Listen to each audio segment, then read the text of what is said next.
पलूस तालुक्यातील सांडगेवाडी गावची ग्रामपंचायत बांधायचं काम चाललं होतं आणि ही ग्रामपंचायत अतिशय निकृष्ट दर्जाची वेडेवेकडे असे कॉलम आणि त्याची बांधकामची पद्धत चाललेली आहे याच्या आशयाचा मी व्हिडिओ प्रसिद्ध केला होता.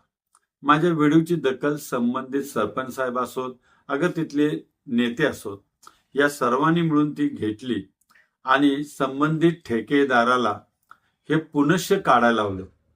म्हणजे ज्या ठिकाणी मुरुम करायचा होता त्या ठिकाणी जुनी बिल्डिंग पाडलेलेच राडा रोडा टाकला होता. जे कॉलम एका दिवसातच गाठले, बीम टाकले, लगेच ते मुजवले होते, ते सगळे फोडून काढायला लावले. त्या ठेकेदाराला पुन्हा ते काम करायला लावलं या सर्वांनी मिळून. कारण माझ्या व्हिडिओमध्ये त्यांना सत्यता दिसून आली. मी ह्या ठेकेदारांना सांगतो, तुम्ही चुका का करता. इथून पुढे सगळ्या ठेकेदारांना सांगतो, तुम्हाला इस्टिमेट प्रमाणेच काम करावं लागेल.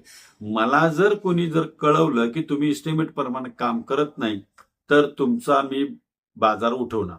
कारण तुम्ही हे जनतेला डबऱ्यात घालायचं काम करायचं नाही. तुमचं वाटप असो, तुमची कुठे लिकेजेस असो, त्याचं आमचं देणं घेणं नाही.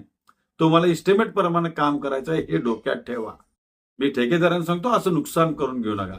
बघा, हे कॉलम फोडले, पुन्हा करायला लागले, ही परिस्थिती तुम्ही डोळ्यांना बघताय.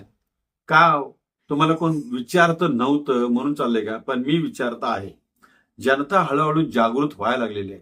माझे हजारो सभासद विविध भागामध्ये कार्य करायला लागलेले आहेत. त्यामुळं माझ्या विनंतीचा मान ठेवा, अगर न ठेवा, पण मी सांगतोय ते मात्र होणार.